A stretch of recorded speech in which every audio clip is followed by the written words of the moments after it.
Good afternoon, ladies and gentlemen. Welcome back to CSL 2017 to 2018 season. My name is Wivrex. I am joined today by the one and only, and if I'm being honest, one is too many, Carlton.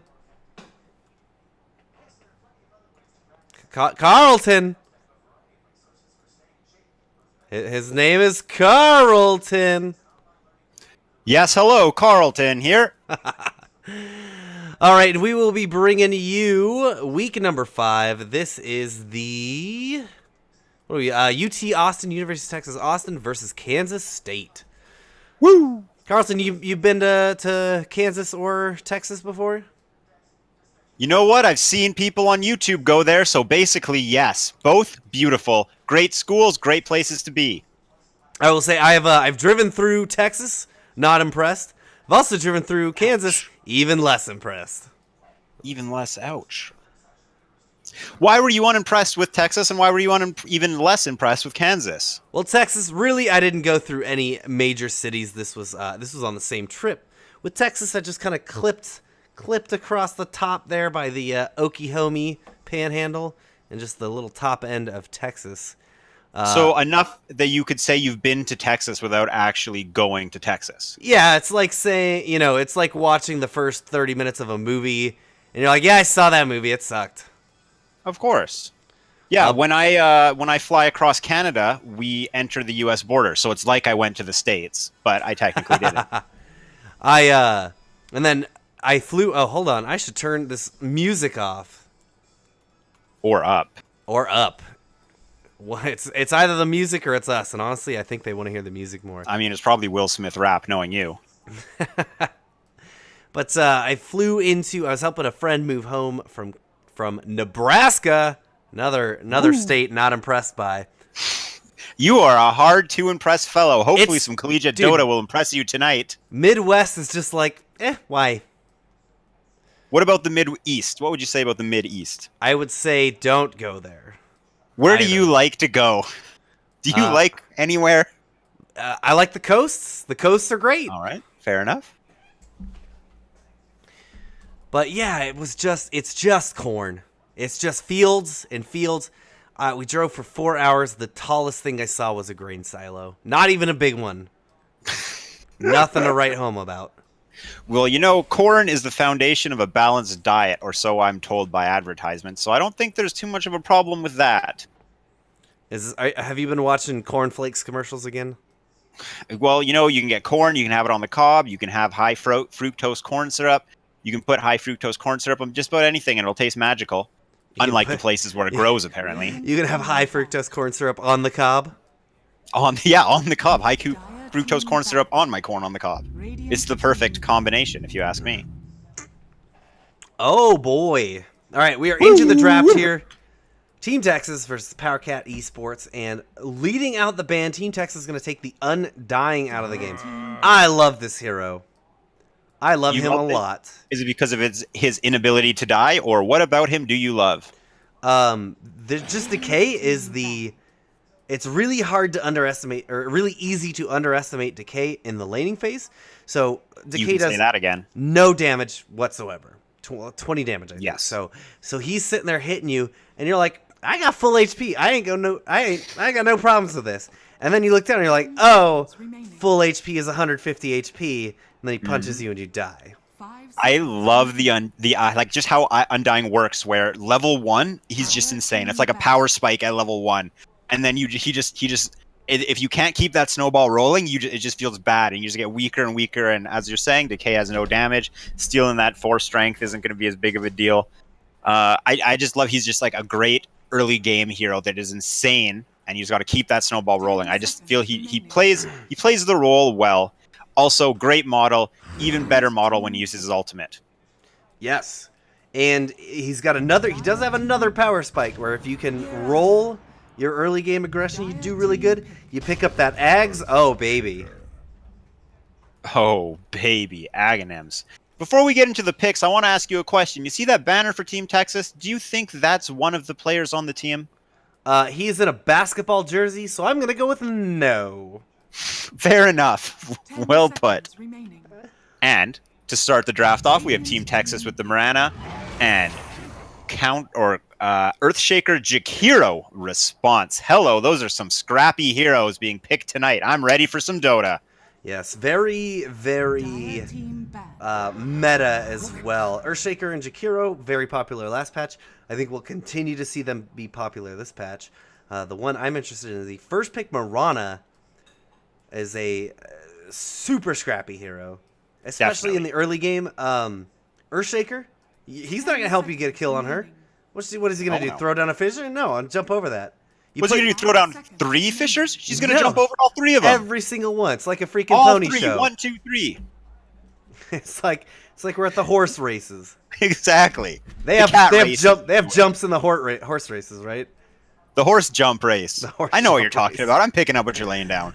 That's not actually. I'm gonna throw a little. It's not dressage. That one's just like show horsing, or is it? It could be dressage. That might be the one where they jump over shit. I think it's pronounced Visage, and no one's picked him yet. That is accurate as well. So what do you think about Rubik, a hero that steals spells against 2 heroes with massive long-range spells? Pretty clever, if you ask me. I think it's also great because the cast time on both of these heroes can be pretty long for their long-range spells. Rubik, no cast point. Just boom, there Not it is. even a little. Not even. If I had to put a number to it, I think I'd probably go with 0. At least 0. Yeah. And look at these bans coming. There's the Beastmaster ban. That hero has been getting a lot of attention with his whirling axes and whirling opinions about if he's good or if he's really good. He did just recently receive a small nerf with whirling axe mana cost increase, as well as his talent was nerfed that increases the whirling axe damage. What a whirlwind that hero has become. 5 seconds remaining. I was really reaching for that one. If you want to end this awkward silence with something, I would love it. Thank you. No. Well put. All right. Well, let me ask this. So, heading back, if you could choose any hero in Dota, any mounted hero in Dota, to enter in a horse race, who do you think would win? Chaos Knight. That is incorrect. What? Centaur War Runner. Oh, right. Okay, hear me out here. Let's break Actually, it down. I don't think he counts as a mounted. Wait. He doesn't count as a mounted hero, does he? Yeah, I guess you know what, you proved yourself wrong there. But if I may take a moment, here's my problem with Centaur War Runner. He's called the War Runner, but everyone buys a blink dagger on him. War Blinker, not War Runner. Get your stuff together, Valve and players. One of the two. Someone get your stuff together. That's all I got to say about that matter. So let's say in this horse race they got a sign out front that says sorry, no centaurs allowed. It's a little bit racist, but you know, it's a racist or oh my god, I can't do this. Who invited me to cast with you? But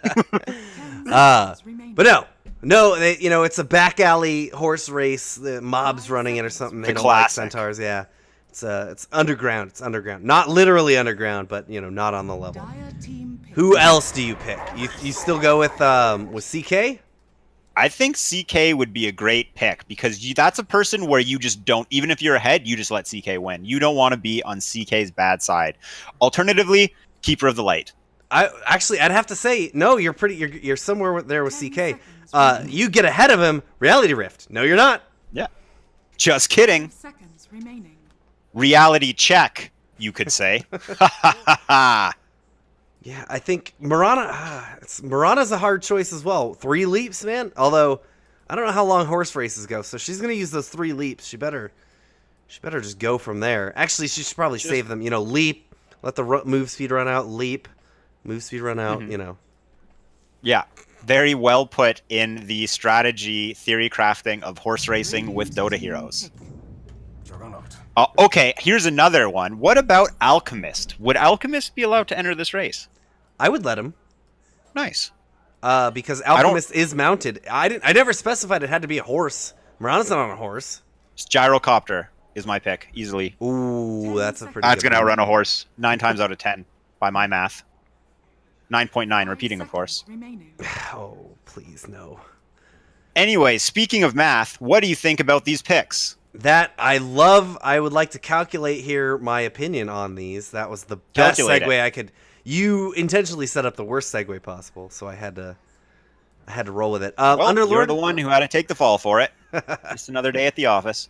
Underlord, I love seeing Underlord back being picked again. He started to come back into prominence at the end of 706, and now we're seeing him in 707 as well. Very strong lane dominator and can just apply some good early pressure, as well as doesn't need a lot, doesn't need babysitters or anything like that. So I think he's very strong there. He can go with what he's going up against. Pit of Malice, these guys are going to have a nightmare scenario with Pit of Malice. Mm-hmm. One thing, at first I didn't like the Underlord, but I think both Mirana and Rubik, as we discussed, are scrappy heroes. Right from the get-go, they're ready to fight.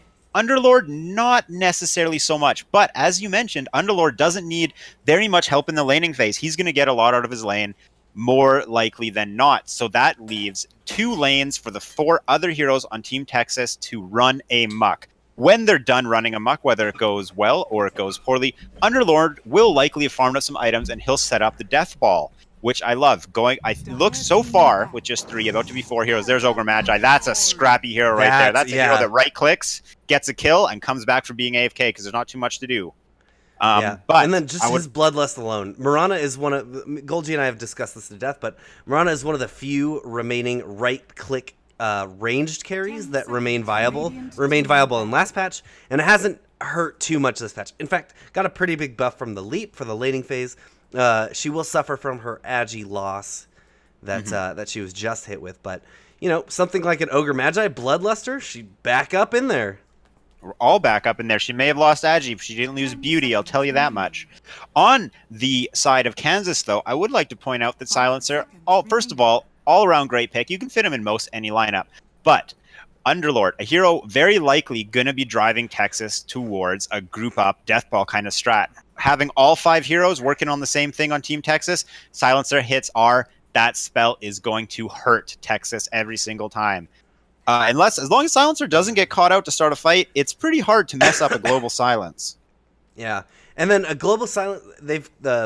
The Kansas has a really good counterplay here to Texas's team fight. Obviously the global silence, but then a fissure if it splits the team or just blocks a retreat after they get silenced. Then they've got hopefully a good setup for some Ice Pass. Earthshaker can close the gap and echo into a team that is trying to team fight. And then Juggernaut as well, just a very stable, ready to fight early hero. So even Healing Ward can be crazy, especially with Rubik and Mirana being only having 2 range heroes so far. On the topic of team fight, as I was saying earlier, I in my opinion, Pit Lord does kind of force you to go in for a death ball lineup. I guess he can kind of split push, but I feel like if you want to split push, there's better options available. Honestly, with the idea that Team Texas is going to want to get a death ball going, I feel like Kansas has a much better team fight lineup at the moment, which is a little bit strange. I'm just going to assume maybe we're way off, or at least I'm way off with this death ball idea, but that is kind of what comes to mind when I think of Underlord. Trying to figure out what's going on here. Mid Jug was a great thing for a while. Mm-hmm. We may see him return again. The last game that we just did was a mid anti-mage who just ran away with the game. Mid anti-mage is something that is forgotten much too often, and because of it wins lanes very hard, at least in my opinion. He is going against a Puck, which is okay. Last game he was going against a Zeus, which he just crapped all over. Get himself a magic wand, and pretty much he can't do any damage to him. Once he gets his first level in Spell Shield, 20% magic resistance. Oh yeah, that is a spell shield. Now, I feel like it is still much easier for Kansas to take fights than it is for Texas. Just because the heroes are a lot more forgiving. They just you pretty much can just hit your spells and you're going to be in good shape. Whereas with Mirana as a core and Puck as a core, they do want a frontliner, which we can see from Ogre Magi until the cores get too large that they just crush him, and from Underlord, of course. But you definitely want those heroes to be in front. Mirana's not a hero that's really going to go for the face against Anti-Mage and just trade blows, or with a Juggernaut as well. So I see a lot of potential for the Radiant team to kind of get caught out, and there's a lot more leniency for the Dire team to have positional advantages in the team fights because of their ability to control with silences, with blinks, with 2 large stuns, and it looks like we're going to see some action here potentially. Yes. They're trying to go onto Dragon of the West, but he is just going to be backing on up and give up this first bounty rune. Hopefully. No. 30 seconds to battle. They ain't doing nothing about it. Mm-mm. Got a couple guys here. Yes, I feel like Texas is on Radiant. I should state that. Texas is going to be in a position where they want very badly to make sure that they're taking fights in good areas, choke points, and it will be on Underlord to get some very good area denial pits out to make sure that they can't get just closed on. Underlord definitely wants to get some good pits, but I'll tell you what he's not getting: a bounty rune at 0 seconds and 0 minutes into the game. Both teams just going to take their respective halves of the map. Interesting. All right, now one thing we like to do is these players, they're not on Navi, they're not on Team Secret. These are just some college guys making a go at it. So let's say their name, tell you who they are. It is going to be Maximo playing the Ogre McGee. Puck will be played by Kiryu Sonya. Oh, a little bit of action in the mid. Rubik will be played by Erotic Chopsticks. We have Lucas on the Underlord and Nobody playing the Marinera. Why don't you hit me up with that Radiant team? Or the Let me Dire tell team. you about the Radiant team. In the mid lane, Dragon of the West, taking a lot of harass, but his boy Silencer, being played by Senora Pineapples, showing up to lay the smackdown with that arcane curse.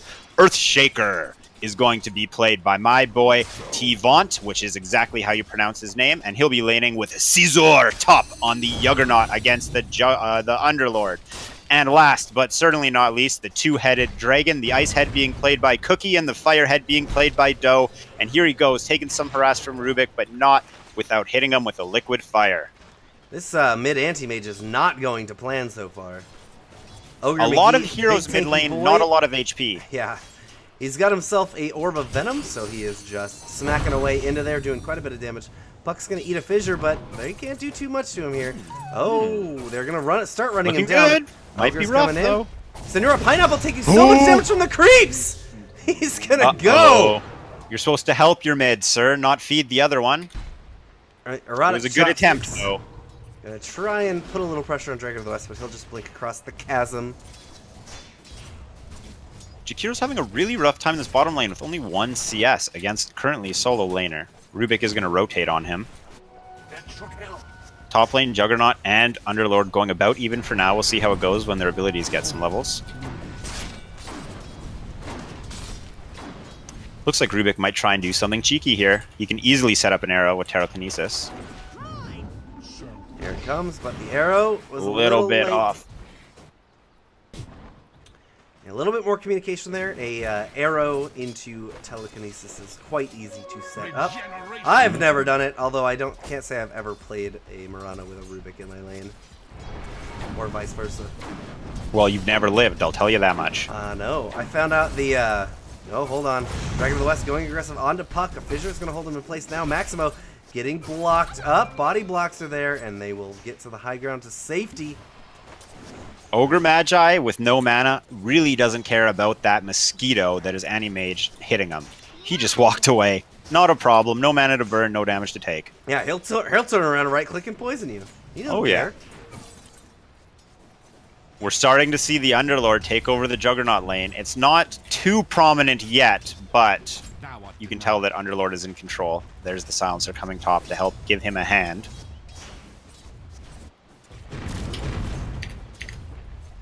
Oh, apparently the Kansas team is Kansas University, or University of Kansas, and not Kansas State. Or If we vice call them versa, Kansas, I don't is know. that acceptable? Yeah, I'm just going to call them Kansas. Additionally, wow, Kansas, you have 2 universities? Keep it up, Kansas. You go. You go. Kansas knows Just- what's up. 2 universities in a dream. Mango, eaten by Underlord, who's going to chase Silencer into a creep wave. He's going for it. Is he going for it? Yeah, he's He's just just getting a little asserting bit his of dominance. right-click. Unfortunately, that was his wand mango. Oh no, the painful mango. The worst mango you ever eat. Arcane Rune picked up on Earthshaker. I hope to see some magical fissures coming out from this fellow. It looks like both teams really just trying to work the rotations and stabilize their lanes. We saw a lot of heroes mid, and now we're seeing some heroes rotating around. Jakiro having a rough time. 3 total CS, 2 last hits, 1 deny. Mirana 19 and 11. That lane is looking like a wash to me. Yeah, I think Jakiro is just going to be happy to soak up a lot of XP here. He hasn't died course. yet. Oh, Ooh. man, just as I look away. Animage started man-fighting the Puck, and Puck pressed the W key, and Animage had a little bit of regret, I'm going to assume, there. But yeah, Jakiro's just happy to get some levels. Then he can really turn his Liquid Fire into a lot of harass, push some waves down, and then he'll be a real threat to towers. Definitely with experience, Jakiro can scale. But I do honestly feel like Jakiro should be getting a bit more of this lane. It is a one-on-one, and Liquid Fire as well as Dual Breath are great spells for laning. I think you could even argue that the point in Ice Path is a bit of a waste just for the sake of the laning phase here. Yeah, if he's not going for kills and he's not worried about getting killed, then I don't think the Ice Path is doing too definitely much for him. think right an now. extra point in Dual Breath could be turned into a lot of harass and potentially CS.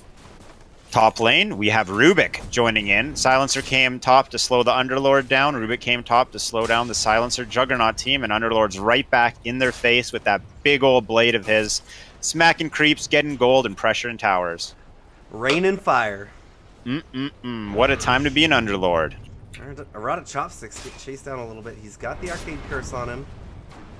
Trying to go for the rune. They're just going to let him take this bounty. That's because Silencer, Lucas is here we go. miscommunication Spin up once again onto with the Erotic telekinesis. Chopsticks. Now, Body block. Lucas getting the hero body blocks out. One more hit is all it's going to take, but Chopsticks looks like he's making it out of there. They're going to try and turn it onto Lucas, but he's a tanky boy. Very, very large man with a large health pool and a large amount of armor.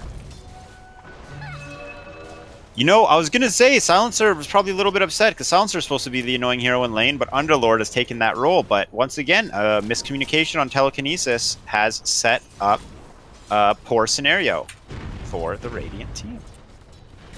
The Animage getting low again. Puck is having the time of his or her life in this And lane. he owes it all to you. Oh, what a beautiful thing to say. Oh, no, Uh-oh. He's going to go aggressive. You've He seen this jumps the before. coil, but he just hits him in the face. Spoiler alert, 1 minute ago, I think we saw a similar outcome. Poor guy. Yep. Lucas and Chopsticks as well, picking up a kill on the Silencer as we saw that fight start. Arrow comes through, won't connect onto Cookie Dough. Cookie Dough has got his 3rd point in Liquid Fire, using that up, trying to harass Mirana. She has a magic wand, so he is happy to just be able to Liquid Fire her up. Or Dual Breath and give her some charges and not Liquid Fire. That's also an option. It's a way to play this lane. I definitely feel as though Mirana's getting too much out of this lane. I think with some keeping Liquid Fire on cooldown can put Jakiro a lot higher on the creep scoreboard. Yes. Or at a minimum, keep it pushed under the tower so that Mirana has a harder time last hitting. Maybe even make space by pressuring the tower as well. Or some TPs as well. Or some TPs. Animage going no. The last 2 times Animage blinked on Puck, I've had a little bit of a rough time. He makes it out safely. I can breathe again. Dragon of the West. Ferocious as a dragon. An Not orb. quite as exciting. If he gets an orb anywhere near him right now and doesn't get out in time, even a DD rune picked up for Puck. He's got another He's gonna Dream go. Coil. Puck is going. Puck is going. You can quote me. Puck is gonna go for this. Just kidding. Double damage, half health Animage, you gotta. And your bloodlusted, you have Yeah, to hear here he this. goes. He has Dream Coil. He has Dream Coil. No. Oh my god, he's taunting us. He's harassing him a bit. He does have that ring of health up, so he's got to go soon if he does want to get this kill. Double damage is popped. All right. One Action shot, looking 2 at top shot. lane. Oh, Looks like. So they want to make something happen. You said there was action up here. It looks like they're trying to. Everyone's just baiting up There the they go. action. Here we go. Running him down. Jakiro's going to come in. They get a lift out onto Silencer. Silencer gets beat up. Omni Slash is running its way down. He's going to be able to get that Rubik as a return kill. Now Lucas is getting spun up, but Lucas should be able to turn here very shortly. He's got a Rain of Fire. It's going to drop twice and blow up that Juggernaut. Now Maximo trying to fight up against 2 dudes, but Jakiro's making his way away, and a Chant Totem smash to the face will be more than enough. He's got himself a fissure. He didn't use it. He sees him. He wants it, but he can't get it. I think one of the biggest problems there is Juggernaut got a little greedy and Omni slashed to take out a support hero, and even with the masterfully done body blocks in the spin, in the Blade Fury to keep Underlord in range of Blade Fury and in range of tower damage, using the Omni Slash simply to kill a support, I don't think was the right play, because as soon as the Blade Fury ended, Underlord turned around, smacked him a couple times, goodbye Juggernaut, and that's the most valuable kill in the lane.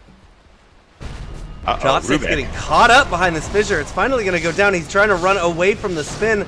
He's got a last word on him, and it will very quickly go down. But it is to Tavant, so Sizel are not going to clean up that kill. In fact, getting a little plucked up here in the lane, or in the trees.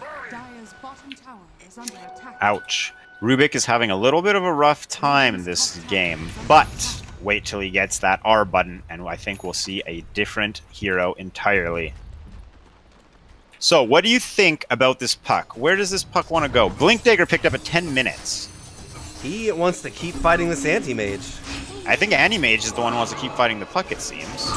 Oh, he gets the void into him! But Maximo is here. He's ready to right-click him. The Dream Coil has worn off, and he will be gone, girl. Yes, Anti-Mage kept it cool and collected there. Just hidden the puck, taking his mana, doing the damage. He knew his boys were coming. Ooh, Mirana's going to get that kill on Jakiro, and now that we're transitioning a bit out of the laning phase... Smack him, smack him! Oh. The sound even went off there. He needed the smallest amount of time. Dire's bottom tower is under attack. Well, Do they have a Lucas stun running for the away. TP, They've though? got Anti-Mage. Anti-Mage is fighting. He wants to get his blade mail up as soon as he can. Puck Tavant just showed is up, going to revealed get the Blink found. Dagger. They come, yeah, Erotic Chopsticks and Puck, more than enough. They'll get themselves a return kill. Now that we're out of the laning phase, it looks like Texas has won. As far as net worth goes, has won every single lane. Definitely. All of their This core is puck very happy. putting a very fast end to the laning phase with a Blink Dagger at about 10 minutes. Insane, ready to go wherever puck wants to go. There's not a lot you can really do to stop the puck right now. This puck is, at least for the next 5 minutes or so, it's going to be quite the force. They're going to have to commit multiple heroes to slow that one down, that little fairy dragon down. Is Juggernaut here? Do you think Puck is going? 100%? Ooh, I think Puck's going to definitely show Juggernaut who's boss, but the kill potential I think is a bit lower because of the magic community than against Anti-Mage, though. Hello. Found some friends. Yes, many friends. He's going to get an Ignite onto him. Still 4 seconds onto that Blink. Tries to void it out, but will go away. Got the raindrop. I mean, is a little bit of value to that trade, but still, Anti-Mage going down, not very appealing. Double damage on Puck. Puck is going to make a move. I'm certain Puck is going to make a move with this. Where? I don't know, but he's got On a the double Juggernaut. damage and he's been fighting. Jug's On the got an Jug. Omni. He's got Phase Shift. That never works out well for a Jug. I feel like both these heroes are ready to fight, but neither of them are really too effective against each Shakira other. gets ran down against Mirana once again. Now, Puck going to turn around onto Dragon of the West. He's got the orb out. Chooses not to go for it just yet. Playing it cool. He's going to let Earthshaker Max get in coming the in. front. Dire's bottom tower is They're under giving Silencer the solo XP, and he's going to pour it out. I'm not sure if he's in vision.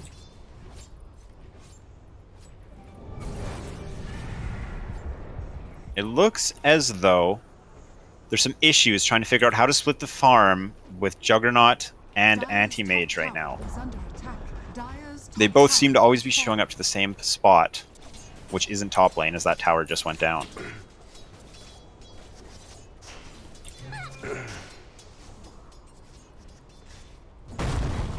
They're going to get a Fissure out onto Puck. Puck is just immediately going to silence him up. A stolen Fissure puts Anti-Mage on the wrong side Blink of the tracks. on They've Rubik. got the Dream Coil out onto Dragon. He has to blink, but he's going to break the coil. New coil damage is too much for Anti-Mage. New coil hype. You gotta be really careful manning up on this puck. Anti-Mage, I mean, he's learned that lesson a few times, to be honest. Although one time it did work out quite well for him. Fissure into him, but I don't think they're going to be able to stop this too much. Now, this is what we talked about. Lucas, once he gets, he's got his mech up, He's doing pretty good. He's got a nice amount of levels. He's just going to go around and start pressuring towers. It's what we expected to see from the Jakiro as well, but the Jakiro just didn't get enough out of his lane to be doing this. No. Pit Malice is going to catch 3 of them, chase down the Earthshaker as well as the Jakiro. Now, Silencer, get out of here. Love it. Oh, I love how they played this, where Ogre Magi just walks right up. That's what we all, again, what we were talking about.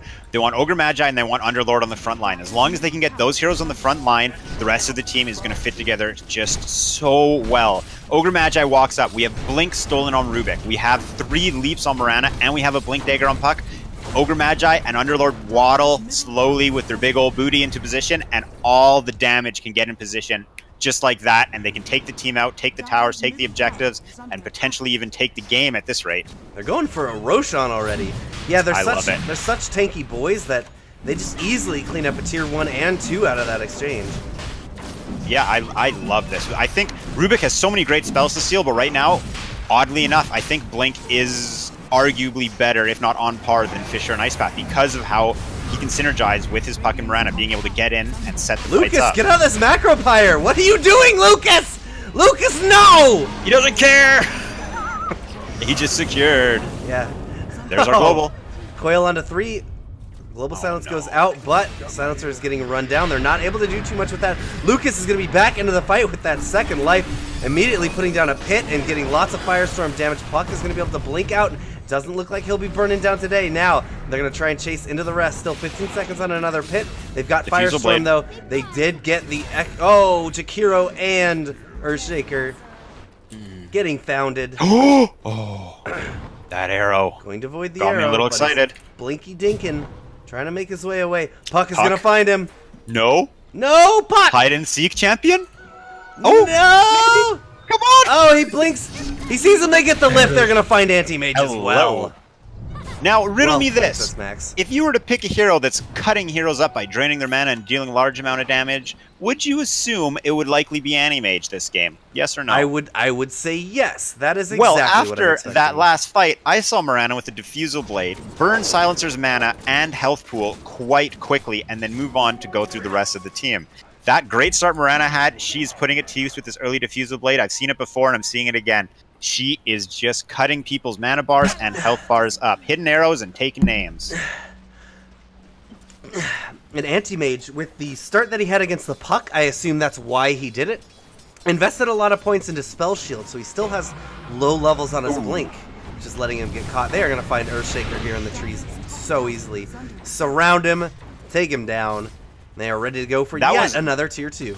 I think that was the MOBA equivalent of a FPS flick there. They just catch a little, just see Earthshaker on the trees for a second, shoots the arrow, hits the arrow, gets a kill, gets a tower. Hello, we're coming for your Ancient. We got the death ball. You guys have the death that they want. Another thing I want to point out that last team fight is there was a lot of AoE coming out from both sides, but with the high health pools and net worth of our Radiant team, it was not a fair fight to trade 4-man Fissure for 4-man Rain of Fire. It very clearly went in favor of the Radiant team. Fisher's going to hit 2, keep him on the high ground, but they've already burned this tier 3 down to half health. And Kansas doesn't really have a way to get into this fight. Now, we talked about earlier how it would be safe to assume Anti-Mage is the hero, taking people's mana, taking people's health, but it's Mirana. I think it'd also be safe to assume that Jakiro is the hero destroying towers, but Jakiro is on the team of the towers that are being destroyed. Another Macropyre, zoning Macropyre goes down into an Ice Path, doesn't catch anyone with the Ice Path. It's just going to force Austin back. They can sit here and do this all day. They want to make sure that they don't let Dragon of the West get too much farm here, though. It is already 18 minutes, and he is a little far away from getting his Blink, further away than he would like, or his, his Battle Fury. Yes. And as I say that, they will apply some pressure. Oh, yes. Now, what is... Juggernaut actually went for the Maelstrom, so obviously Battle Fury, very, very effective on Anti-Mage because although it is a farming item, Anti-Mage is so mobile, he turns it into a great pressuring item with Split Push.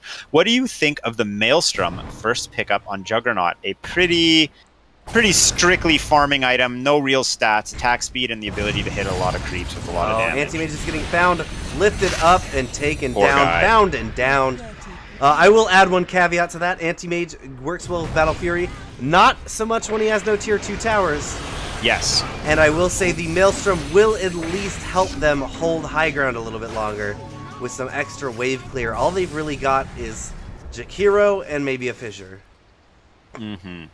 And I really love the early, just straight Guardian Greaves on Underlord. That aura early on is insane, and he's going to turn that into so a pipe. Tanky. Pipe might honestly be nailing the coffin. I mean, they might not even need it. I mean, I have to say to these barracks, they might not even need this pipe. An arrow's going to connect onto Juggernaut. A Fissure will keep him alive a little bit longer, but a blast from Ogre will spell his demise. Global Silence was used. Now Kansas has no big team fight ult here available. Earthshaker out of mana completely. Going to have to go get some mana up if they want to do anything about this. They got to get themselves into a position to stop this. GG is just called. Oh. Team Texas was just too quick. Just much too quick that game for Kansas to keep up with them. Yeah, I think they were just too quick. You saw Global Silence got used, and there was nothing more. All of the spells were still up on Texas, but there was no buttons to press for Kansas State. Now, do you think there was any draft issue that contributed to them having such a rough time in pretty much every single lane? Not necessarily, no. I think the biggest problem was the lanes. We saw, I know it was quite the topic of discussion between you and I is Jakiro. I don't think Jakiro got anywhere near as much as Jakiro should have out of the laning phase. Anti-Mage was, I think, a little bit too much pressure on the gas against the puck. All the puck fights were close, but almost all the puck fights went in Puck's favor. I think it ended up going at least 2-1 in Puck's favor, maybe even 3-1 before Puck got his 9-10 minute blink dagger. Silencer spent a lot of the game running around trying to make up for weaknesses in lanes, and therefore didn't really get much out of it. You can see Silencer 1,100 net worth at the end of the game. I don't think it was the draft. I think it was more the laning phase. There was definitely, at least from an outsider looking in, it seemed like there was some communication errors for both teams. We saw Rubik miss some telekinesis combos, but we also saw, the Global Silence came out a little bit. It seemed a little shaky. Maybe it should have came out a little bit sooner and not been used a few times. But I would say it was the play in the draft, or the play in the lanes was a bigger deal than the draft, in my opinion, for that game one. Yeah, do you think there is any draft changes that you might recommend to make them have a more stable laning phase? I would say that I feel like the Silencer kind of got the short end of the stick. Playing 5 and spending your whole time roaming is not ideal. Silencer is a very powerful laner, and we didn't get to see that at all. The only time Silencer really got to excel in the lane was when Rubik made a mistake with telekinesis. But apart from that, rather than being the annoying hero in lane, Silencer was the hero that was getting annoyed in lane. So I think like their laning heroes were quite fine, quite good. In the future, I would maybe like to see, there was a part, because trying to play against Underlord, inevitably Underlord is going to hit that point where he's just going to start smashing down your T1 towers, and there's not much you can do about it. So we saw top lane get sacrificed, but then you have an anti-mage and a juggernaut, and when you're losing map presence, it's really hard to find a room to farm. So I would say in the future, maybe go for a semi-carry, like Puck and Mirana, I would say, are much more closer to semi-carry roles where they can run around and fight, but they're also fine to farm. Juggernaut and anti-mage, they definitely want some room to just be hitting creeps for a little while. They didn't get that room because Puck and Mirana were ready to go right out the gate. Same with Underlord. All 3 of the cores were ready to go, and Juggernaut and Anti-Mage were not able to find that farm where they just wanted to have a nice peaceful moment, smash some creeps, get some gold, buy some items, then they can start taking the heroes out. Team Texas hit a couple creeps, hit a couple heroes, hit a couple buildings, got a win for game 1. What do you think about the drafts? Is there anything you would change maybe on Texas's team specifically? It seemed like they were very fluid. I don't know. It seems like they knew what they were doing, in my opinion. Yeah, I don't think they make any changes unless they're just responding to Kansas. All right, real quick, that was game number 1. I'm going to send you guys to a short break so that we all can take a quick one, and we'll see you guys in game 2.